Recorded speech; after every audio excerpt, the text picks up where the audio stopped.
अस्सलामुअलैकुम नाज़रीन, Telangana news today में आपका खैर मकदम है। मैं मोहम्मद इजहार, पेश खिदमत हेडलाइंस।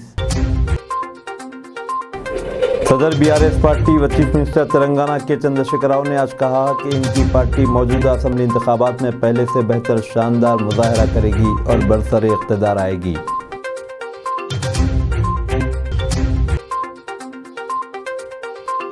तेलंगाना प्रदेश कांग्रेस कमेटी के सदर रेवंत रेड्डी ने आज कहा कि केसीआर को रियासत में अवाम ने 10 साल इक़्तिदार सौंपा, लेकिन उन्होंने अवाम के फ़ायदे के लिए कुछ भी नहीं किया।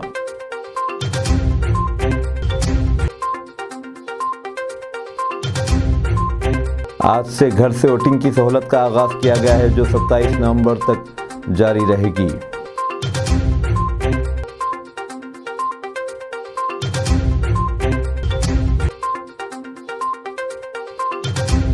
मरकज़ी वज़ीर ख़ज़ाना निर्मला सीतारमण ने वाज़ेह किया कि मरकज़ी हुकूमत की जानिब से तेलंगाना को फ़राहम किए जाने वाले फ़ंड्स में 1 रुपये भी नहीं रोका गया है। खबरें अब तफसील के साथ। तेलंगाना प्रदेश कांग्रेस कमेटी के सदर रेवंत रेड्डी ने आज कहा कि केसीआर को रियासत में अवाम ने 10 साल इक़्तिदार सौंपा, लेकिन उन्होंने अवाम के फ़ायदे के लिए कुछ भी नहीं किया, जबकि बीआरएस के कायदीन ने रियासत को लूटने का काम किया। इस मौके पर उन्होंने अपने खिताब में अवाम से अपील की कि एक मरतबा कांग्रेस पार्टी को ज़रूर मौका दें। उन्होंने कहा कि अगर रियासत में दोबारा बीआरएस हुकूमत बनाती है तो रियासत की तबाही का तस्वुर भी नहीं किया जा सकता। उन्होंने कहा कि तेलंगाना के क़याम के बाद 10 साल तक कांग्रेस को मौका नहीं मिला। अब अवाम एक मरतबा कांग्रेस को इक़्तिदार सौंपे तो ज़रूर रियासत तरक्की करेगी। उन्होंने कहा कि सोनिया गांधी की वजह से ही तेलंगाना का क़याम मुमकिन हो सका। उन्होंने कहा कि अगर रियासत में कांग्रेस बरसरे इक़्तिदार आती है तो कांग्रेस की जानिब से पेश की गई 6 गारंटियों को ज़रूर पूरा किया जाएगा। बाद अज़ां रेवंत रेड्डी ने नागर कर्नूल और चंपेट में भी इंतखाबी जलसों से खिताब किया। वो आज शाम हैदराबाद के जुबली हिल्स हल्के में मुनक़िद होने वाले रोड शो में भी हिस्सा लेंगे। सदर बीआरएस पार्टी व चीफ मिनिस्टर तेलंगाना के चंद्रशेखर राव ने आज कहा कि इनकी पार्टी मौजूदा असम्बली इंतखाबात में पहले से बेहतर शानदार मुजाहरा करेगी और बरसरे इक़्तिदार आएगी। उन्होंने कहा कि कांग्रेस को 20 से भी कम नशिस्तें हासिल हो सकती है। मधिरा में इलेक्शन रैली से खिताब करते हुए उन्होंने कांग्रेस को तनकीद का निशाना बनाते हुए कांग्रेस में कई दर्जन उम्मीदवार चीफ मिनिस्टर के कुर्सी के दावेदार हैं। उन्होंने कहा कि कांग्रेस जिसने तेलंगाना के क़याम से कबल मुत्तहिदा आंध्र प्रदेश में बरसरे इक़्तिदार थी, अवाम को पीने का पानी और ज़राअत के लिए किसानों को पानी फ्राहम करने से कासिर रही। उन्होंने ये भी दावा किया कि 2014 के बाद बीआरएस के बरसरे इक़्तिदार आने की वजह से रियासत की गैरमामूली तरक्की हुई है और मुल्क में यहाँ की फ़ीकस आमदनी सबसे ज़्यादा दर्ज की गई। इसके अलावा केसीआर ने वायरा, डोरनकल और सूर्यापेट में भी इंतखाबी जलसों से खिताब किया। मरकज़ी वज़ीर फ़ाइनांस निर्मला सीतारमण ने आज मुबैना तौर पर कहा कि तेलंगाना रियासत जो इसके क़याम से कबल 2014 में ज़ायद आमदनी वाली रियासत थी, अब खसारे में चलने वाली रियासत बन गई है और इसके ज़िम्मेदार रियासत के वज़ीर आला के चंद्रशेखर राव है। मलकाजगिरी से बीजेपी उम्मीदवार एन रामचंद्र राव की इंतखाबी मुहिम के दौरान मीट एंड ग्रेड इजलास को मुखातिब करते हुए उन्होंने कहा कि रियासत की 2 से 3 नस्लें सिर्फ कर्ज़ की अदायगी करते हुए गुजर जाएंगी। वज़ीर फ़ाइनांस ने कहा कि तेलंगाना वो रियासत है जो शराब, पेट्रोल और डीजल को जीएसटी दायरे में लाने की मुखालिफत कर रही है। अगर इन अशिया को जीएसटी दायरे के तहत लाया जाएगा तो कीमतें कंट्रोल में रहेंगी। कांग्रेस को निशाना बनाते हुए उन्होंने कहा कि यूपीए के दौरे इक़्तिदार में हमारे फ़ौजियों के पास बुलेट प्रूफ जैकेट और हिफाजती अशिया बिल्कुल नहीं थी और इन 10 सालों में इस पर कोई तवज्जो भी नहीं दी गई। मरकज़ी वज़ीर ख़ज़ाना निर्मला सीतारमण ने वाज़ेह किया कि मरकज़ी हुकूमत की जानिब से तेलंगाना को फ़राहम किए जाने वाले फ़ंड्स में 1 रुपये भी नहीं रोका गया। अगर हम एक गलती करते हैं तो हम 50 साल पिछले चले जाएंगे और इस बार हम दोबारा गलती करेंगे तो कांग्रेस में 50 साल पिछले ढकेल देगी। टीआरएस की कारगुजार सदर के टी रामाराव ने इन ख्यालात का इजहार ज़िले सिद्दीपेट के दौलताबाद मंडल में इंतखाबी जलसे के दौरान किया।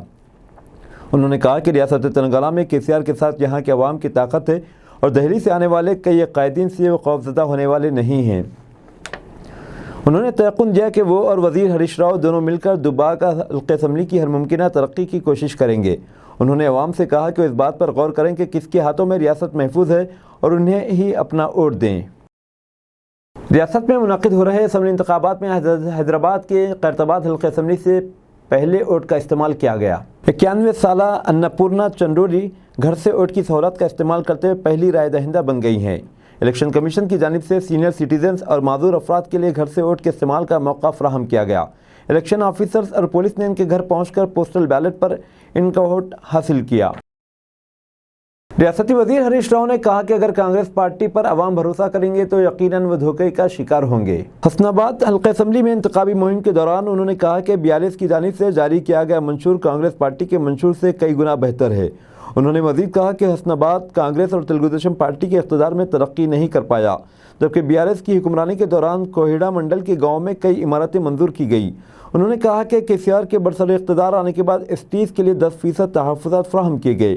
इसके अलावा हरीश राव ने कहा कि सरपंचों और MPTCs को फंड्स मंजूर किए जा रहे हैं। रियासत में इंतखाबी सरगर्मियाँ उरूज पर हैं और हर पार्टी अपनी जीत के लिए अनथक कोशिश कर रही है। घर घर मुहिम के अलावा तमाम असम्बली हल्क़ात में उम्मीदवार रोड शोज़ और जलसे मुनाकिद कर रहे हैं। BJP और कांग्रेस के कौमी कायदीन भी इस इंतखाबी मुहिम में भरपूर हिस्सा ले रहे हैं और ऐसा इससे पहले नहीं देखा गया। दीगर रियासतों में इस माह की 23 तारीख को इंतखाबात मुकम्मिल होने के बाद यह कायदीन रियासत तेलंगाना में आखिरी 3 दिन के दौरान मज़ीद तेज़ इंतखाबी मुहिम चलाएंगे। राहुल गांधी और प्रियंका गांधी के अलावा कांग्रेस के दीगर कौमी कायदीन का भी रियासत का दौरा मुतवक्किल माना जा रहा है। कांग्रेस की क़यादत प्रियंका गांधी इस माह की 24 तारीख से 28 तारीख तक 20 से ज़ायद इंतखाबी रैलियों से खिताब करेंगी, जबकि राहुल गांधी भी 24 तारीख से रियासत में क़याम करेंगे और 26 तारीख को कामारेड्डी में इंतखाबी मुहिम से खिताब करेंगे। दूसरी तरफ 24 से 28 नवंबर BJP की जानिब से वज़ीर-ए-आज़म नरेंद्र मोदी का कामारेड्डी, महेश्वरम, तोपरान, निर्मल, महबूबाबाद और करीमनगर में इंतखाबी मुहिम में हिस्सा लेंगे और हैदराबाद में रोड शो से खिताब करेंगे। इसके अलावा BJP क़ायद अमित शाह 24, 26 और 28 तारीख को इंतखाबी मुहिम में शरीक होंगे। BJP के कौमी सदर JP नड्डा के बशमूल BJP के वज़ीर आला योगी आदित्यनाथ, हिमंत बिस्वा शर्मा और प्रमोद सावंत भी इंतखाबी मुहिम में हिस्सा लेंगे। जनसेना पार्टी के सदर पवन कल्याण BJP और जनसेना के उम्मीदवारों की तायद में कल से इंतखाबी मुहिम में हिस्सा लेंगे। पवन कल्याण वरंगल, मगरिब, कोत्तागुड़म, सूर्यापेट, डब्बाका और तांडूर में इंतखाबी रैलियों में शिरकत करेंगे।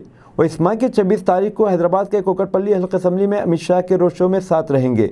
वहीं दूसरी तरफ CPM के कौमी सेक्रेटरी सीताराम येचूरी, पोलिट ब्यूरो रुकन बृंदा करत और दीगर अहम कायदीन नलगुंडा, खम्मम अजला के अलावा हैदराबाद में 25, 26 और 27 तारीख को CPM उम्मीदवारों के हक़ में मुहिम चलाएंगे। इस दौरान इस माह की 25 तारीख को BRS चीफ मिनिस्टर के चंद्रशेखर राव हैदराबाद में मुनाकिद होने वाली बड़ी इंतखाबी रैली को मुखातिब करेंगे और 28 तारीख को गजवेल और वरंगल में इंतखाबी मुहिम का इख्तिताम करेंगे। रियासत तेलंगाना में पहली बार घर से वोट डालने की सहूलत का आगाज़ किया गया। ये सहूलत माजूर शहरियों के अलावा सीनियर सिटीजन्स के लिए दी जाएगी। इस खिदमत का आगाज़ आज से शुरू हो गया है और 27 नवंबर तक जारी रहेगा। इस प्रोग्राम के तहत 2 पोलिंग ऑफिसर्स घर पहुँच कर मुताल्लिका रायदहिंदों से पोस्टल बैलेट पर इनके वोट हासिल करेंगे। इस दौरान इस तमाम मरहले की वीडियोग्राफी की जाएगी और उसे मुकम्मल राज में रखा जाएगा। तमिलनाडु के वज़ीर आला इनके स्टालिन, जो DMK पार्टी के सरबराह हैं, ने रियासती असम्बली इंतखाबात में कांग्रेस की तायद का ऐलान किया है।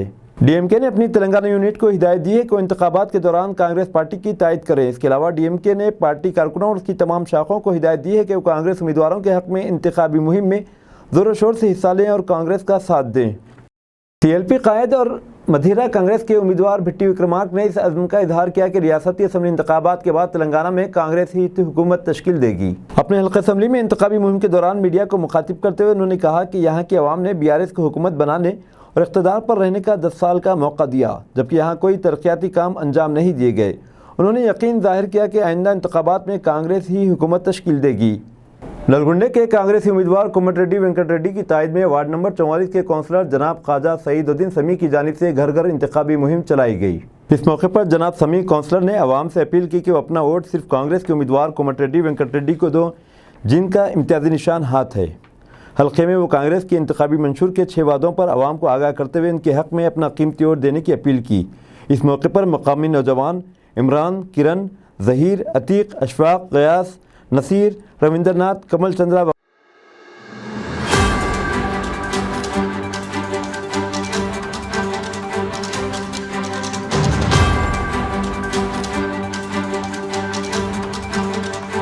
हल्का असम्बली मलकपेट के मजलिस उम्मीदवार व रुकन असम्बली जनाब अहमद बिन अब्दुल्ला बलाला ने हल्के के राय दहिंदों को खबरदार किया कि वो कांग्रेस और BJP की साजिशों में न आएँ। सईदाबाद डिवीज़न के आसमानगढ़ नज़दीक मस्जिद बिलाल में इंतखाबी जलसे से खिताब करते हुए जनाब अहमद बिन अब्दुल्ला बलाला ने कहा कि कांग्रेस और BJP मजलिस को ख़त्म करने की साजिशें कर रही है, लेकिन यहाँ के गयूर मुसलमान अपने इत्तेहाद का वाज़ेह सबूत देते हुए भारी अक्सरियत से मजलिस को कामयाब बनाए।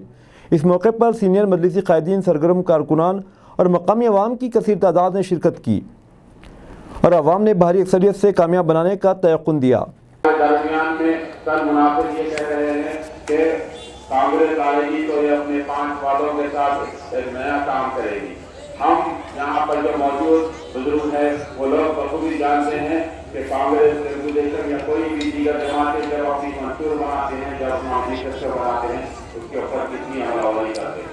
तो आप लोगों ने अहमद बिन अब्दुल्ला बराला साहब की कारकर्दगी पिछले 14 साल से देख चुके हैं। आप किसी को आजमाना नहीं है, किसी को देखना नहीं है। इंशाअल्लाह आप लोगों का ताउन, आप लोगों का सपोर्ट अगर रहा तो बराला साहब यहाँ से जरूर कामयाब होंगे। 30 तारीख के लिए पतंग के निशान को वोट दीजिए और आप अपने इतिहास का सबूत देते हुए जनाब अहमद बिन अब्दुल्ला बराला साहब की कामयाबी की यकीन बनाएंगे।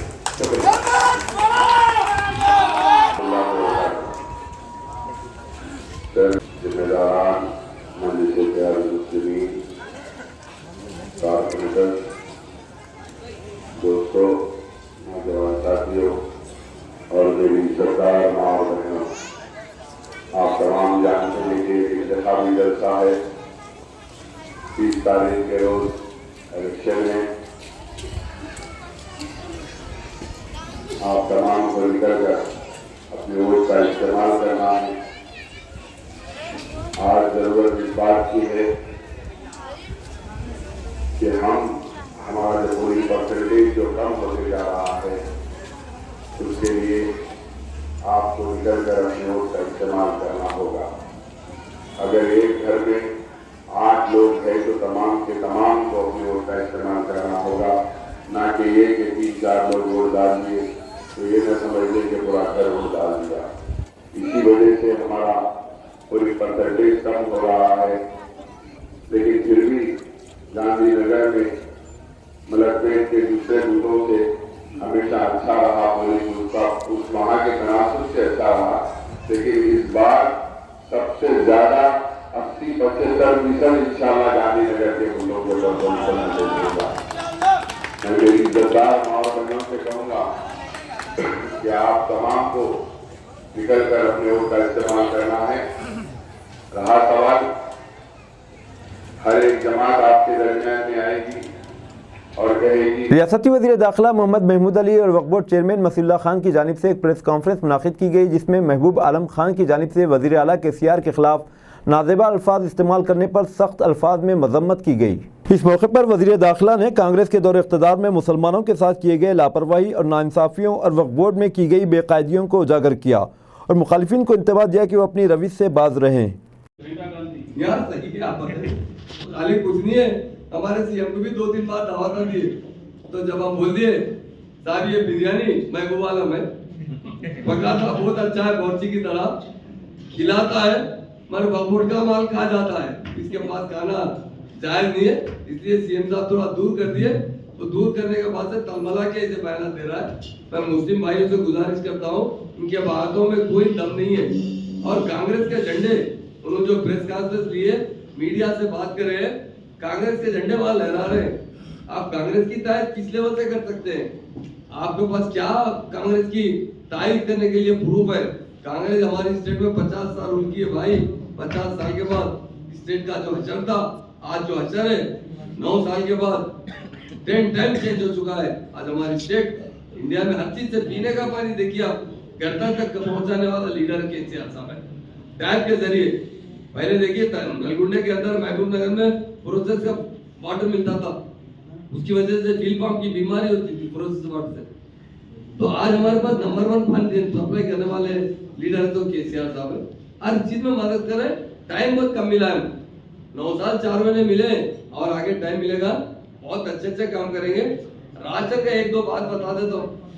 CM साहब जो बोले ना अभी, आप देखेंगे अगले 5 साल में सारे तेलंगाना में जिस तरह CM साहब ने किसानों के लिए रैतु बंधु रैतु बीमा स्कीम लाए ना, 1 करोड़ 40 लाख किसान है, बाकी सारे आवाम के लिए 5 करोड़ का इंश्योरेंस कराने वाले। 5 करोड़ किसी भी कुदरती तरीके से किसी की मौत होगी ना, तो ऑटोमेटिक उसे 5 लाख रुपए उसके घर में भिजाने वाला लीडर KCR साहब। यकीनन राशन जो है बारीक चावल देने वाले, पहले मुसलमानों को, सभी भाइयों को 4 किलो के हिसाब से राशन देते थे अब्दुल्ला भाई, सिर्फ 4 आदमी को देते थे, मियां बीवी 2 बच्चे। सरकारी दवाखाने में गए तो जो भी डिलीवरी के लिए जाते थे ना, क्या करते थे, पेन रुपए का इंजेक्शन दे देते थे, उसके बाद सिजेरियन कर देते थे। आप चेक कर लीजिए, मैं सही बता रहा हूँ, पूरे मीडिया के भाई है। दवा वालों को अवार्ड देते थे, इतने ज्यादा सिजेरियन करे 3 बच्चे से बढ़ना ने। अरे केसीआर साहब तो बोल रहे हैं 15-15 पैदा करो, मैं राशन देता हूँ, क्यों फिक्र की बात है? ऐसा बोलने वाला कोई लीडर है? अल्लाह ताला उनको अच्छा रखे। हमारे आज स्टेट में जो गंगा जमुना तहजीब है, जो प्यार और मोहब्बत है, वो लाने वाला लीडर है वो केसीआर साहब। चाहता हूँ वो एक जालिम शख्स है। अभी कुछ देर पहले उसका भाई आया था, महमूद आलम, बता रहा था कि साहब हमारा भाई तो हमारे प्रॉपर्टियां बेच के खा गया है, हम पे जुल्म कर रहा है, वो उसका जाती मामला है, जो भी है कर ले तू, हमसे कोई वास्ता नहीं। मगर हमारे सीएम साहब के ऊपर एलिगेशन लगा रहा, हमारे सीएम साहब को कहता है कि धोखेबाज है। अरे कहाँ धोखा दिए महबूब आलम? बताओ तुम गरीब मुसलमानों के लिए काम करने वाला कोई है तो केसीआर साहब है। आज शादी मुबारक स्कीम में कांग्रेस ने 10 साल में 2004 से 14 तक 2,18,00,000 रुपए खर्चा किया है। नेट पे आप चेक कर सकते हैं मीडिया के भाई, कितना? 2,18,00,000। और सीएम साहब ने कितना किया? वही वो 10 साल में दिए। हम 9 साल 4 महीने के अंदर 2,300 करोड़ देने वाला कोई लीडर है तो केसीआर है। अब आप जाते नेट पे चेक कर सकते, हम कोई गलत बात तो नहीं कर सकते आपके सामने। ऐसे आदमी को जो गरीब मुसलमानों के जो औरतें हैं, उनकी बीवियों के, जिस लड़कियों की शादी उनके माँ के अकाउंट में इतने पैसे जमा करने वाला कोई लीडर हिंदुस्तान में है तो बता दीजिए। उसी तरह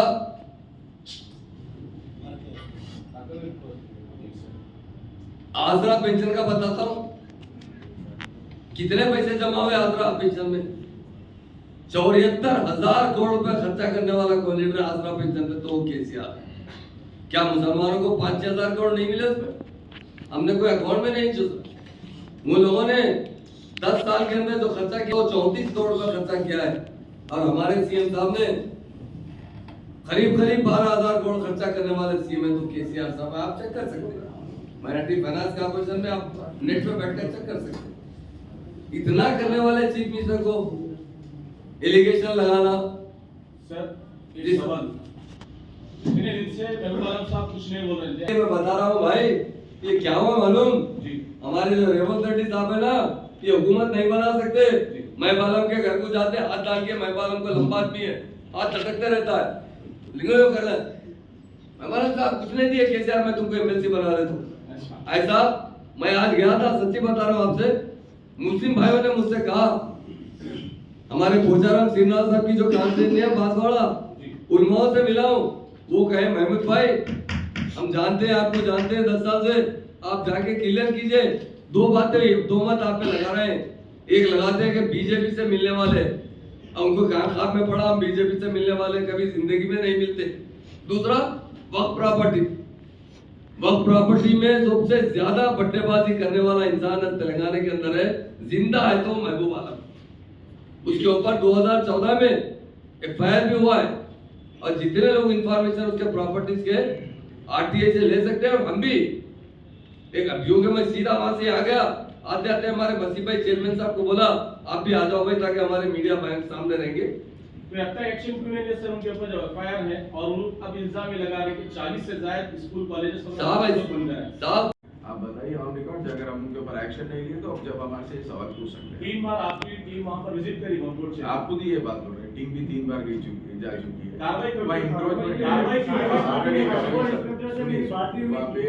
ऑलरेडी आप बता रहे हैं हमारी टीम जा चुकी है, कोर्ट में भी केस डाले। देखिए आप जानते हैं कोर्ट के फैसले, कोर्ट की जो कार्रवाई होती है एकदम आज दी और कल नहीं होती है। 100% बफलैंड है और इंशाल्लाह सर कोर्ट की अभी तक उसके ऊपर लापरवाही क्यों कर रही है? देखिए लॉग जो आप बोल रहे हैं हमारा बिल्कुल गलत अफवाह है। टोटल डिजिटलाइज हो रहा है। एक लाख का जहांगीर बिरों की दरगाह का मुताबिक क्या वास्ते तैयार किया गया था। अभी हम और बजट भी मतलब सैंक्शन किया गया था, वो जो है ना कहाँ तक जो है ना इसके ऊपर हमारा पहले 50 करोड़ माइकल गया था, मसीह भाई भी मेरे साथ थे। 50 करोड़ को 100 करोड़ कर दिया, 100 करोड़ 5 साल में देंगे, दरगाह जबरदस्त बगान लगाएंगे। सब मैं यहाँ पे बजट कितना जो है सैंक्शन बनेंगे उसके बारे में सर, तस्करा नहीं करा, बनेंगे। कुछ किया गया था बोला क्या था मालूम, वहाँ एक झगड़ा था, जी मुजाविरों का झगड़ा था। जी मुजाविर एमएलए साहब बोलते थे सामने से नहीं तोड़ना, मुजाविर ऐसा था, ऐसा जाके दरगाह से पीछे जा रहा, बहुत अच्छी दरगाह बनाएंगे। सीएम साहब 50 बोले थे, 100 करोड़ खर्चा करके ये 5 साल में या 2-3 साल में जरूर बना के बताएंगे। और एक बात बताना चाहता हूँ, अभी जो कहा गया कि वक्त पे एक्शन का जो लेने का है, हर बात पे जरूर एक्शन लेंगे, कभी भी कोई ऐसी बात नहीं है कि वक्त बहुत डिपार्टमेंट अल्लाह की अमानत है, उसकी जरूर हिफाजत की जाएगी। और जो खुद वक्त के खाबिलदार बट्टेबाज क्या बोल सकते हैं, कौन सी उर्दू फसी बोलना है तो क्या बोलना चाहिए वो आप खुद बोल सोचिए। ऐसे लोग आज के सियासत पे तोहमत लगा रहे तो जरा हमको भी शर्म आ जा रही, शर्म आ रही, कह रहे भाई केसीआर इतना कुछ कर रहा है बेचारा, उसके ऊपर जो उल्टे पुल्टे मारे थोड़े से बात कर रहा, बदतमीजी कर रहा है, बहुत अखलाक के खिलाफ है, गिरावी बात है। हम तमाम उन मुसलमान भाइयों से कहते हैं आप जरूर तनकीद कर सकते, तनकीद करने में कोई नहीं है, जमहूरी हक है आपका, बस तमीज के दायरे में, अखलाक के दायरे में तनकीद कीजिए, बदअखलाकी के दायरे में मत कीजिए। बदअखलाकी तो सभी को आती, हम भी बदअखलाकी करेंगे तो मैर गिर जाएगा। इसके लिए मैं खास तौर से मीडिया भाइयों का दिल की गहराई से शुक्रिया अदा करता हूँ। जरूर हम आपकी प्रॉपर्टी की हिफाजत करेंगे, आने वाले टाइम में जुडिशियल पावर देने के लिए जो रास्ता है उसको जरूर अपनाने की कोशिश करेंगे।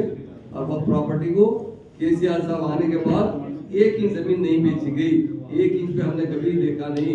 ये सब जो भी हुआ पहले हुआ है, क्योंकि मुसलमानों में मुझसे आज कहा गया था महमूद भाई आप पहले क्लियर कर दीजिए, मैंने कहा जरूर हम वक्त की प्रॉपर्टी की हिफाजत की जाएगी।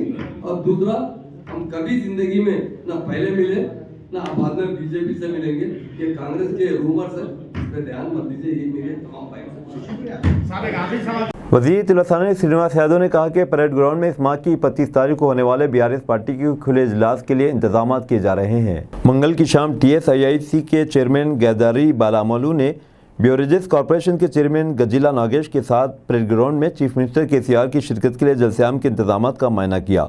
इस मौके पर इजलास के प्लेटफॉर्म के इंतजाम के इजलास के अहाते में आने वालों की जानिब से एहतियाती तदाबीर के हवाले से कई तजावीज़ पेश की गईं ताकि इन्हें किसी किस्म की परेशानी का सामना न करना पड़े।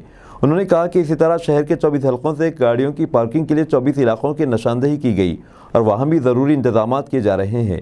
इनके साथ कंटोनमेंट बोर्ड के साबिक नायब सदर महेश्वर रेड्डी, बीआरएस पार्टी के सीनियर कायदीन गुरम पवन कुमार गौड़ और दीगर मौजूद थे।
आज पुलिस परेड ग्राउंड जिले पुलिस हेडक्वार्टर संगारेड्डी में वोट फॉर यकीनी स्वीप प्रोग्राम का इनेकाद किया गया। वोटर बेदारी प्रोग्राम में जिले collector Sangareddy, superintendent of police Sangareddy और दीगर अहदेदारों ने हिस्सा लिया। वोटर आगाही प्रोग्राम में स्कूल के बच्चों की बड़ी तादाद ने शिरकत की।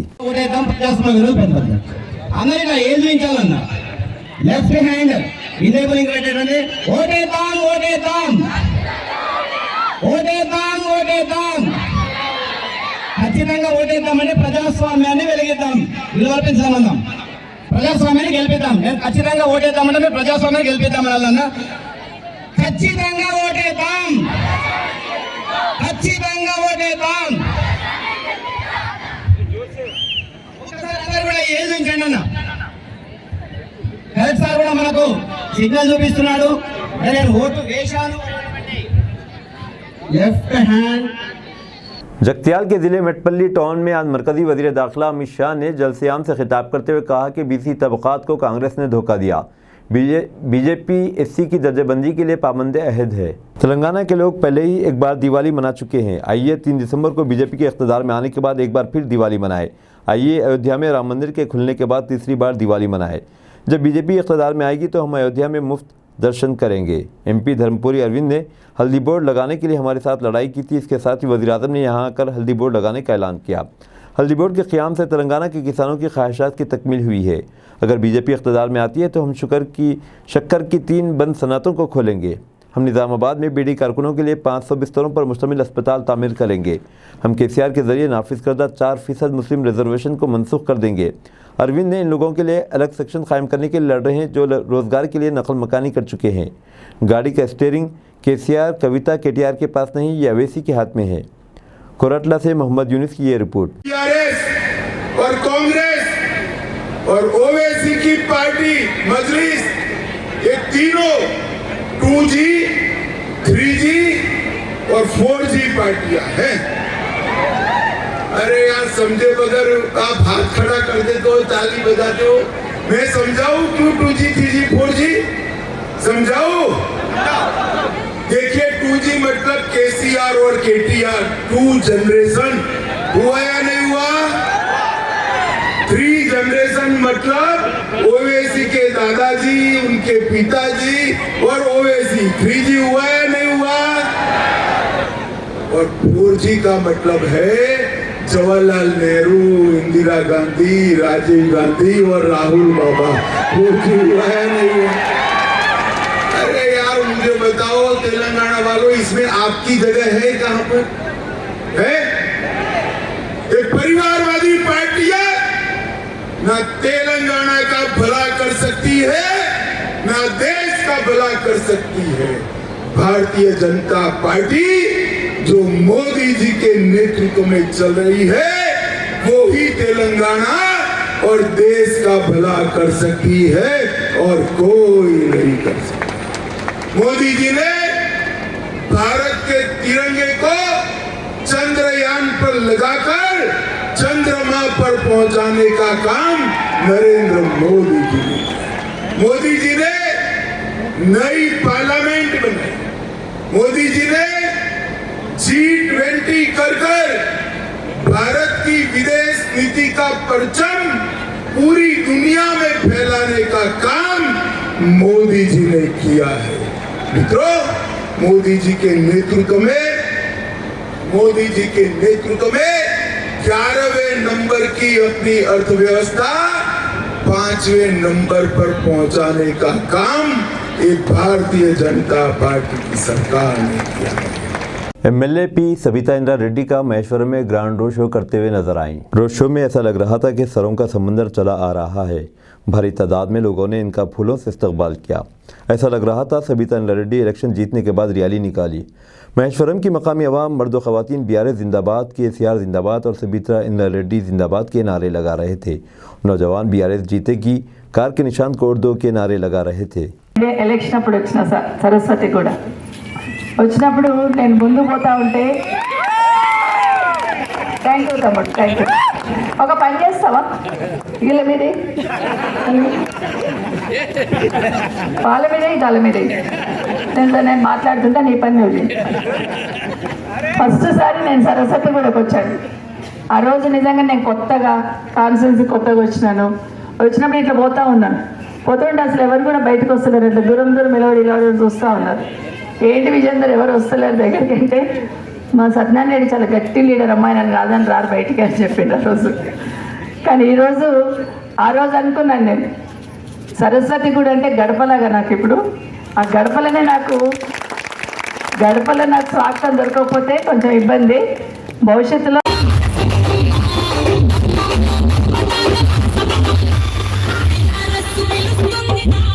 మండల వర్కింగ్ ప్రెసిడెంట్ మేఘనాథ్ రెడ్డి గారు ఎక్స్ సర్పంచ్ ఢిల్లీ గణేష్ గారు, ఎస్సీసీఎల్ జైపాల్ గారు, సీనియర్ నాయకులు మాజీ ఉప సర్పంచ్ సంజయ్ రెడ్డి గారు, సురేందర్ రెడ్డి గారు, అదేవిధంగా నియోజకవర్గ కార్యదర్శి ఢిల్లీ శ్రీధర్ గారు, ఎండి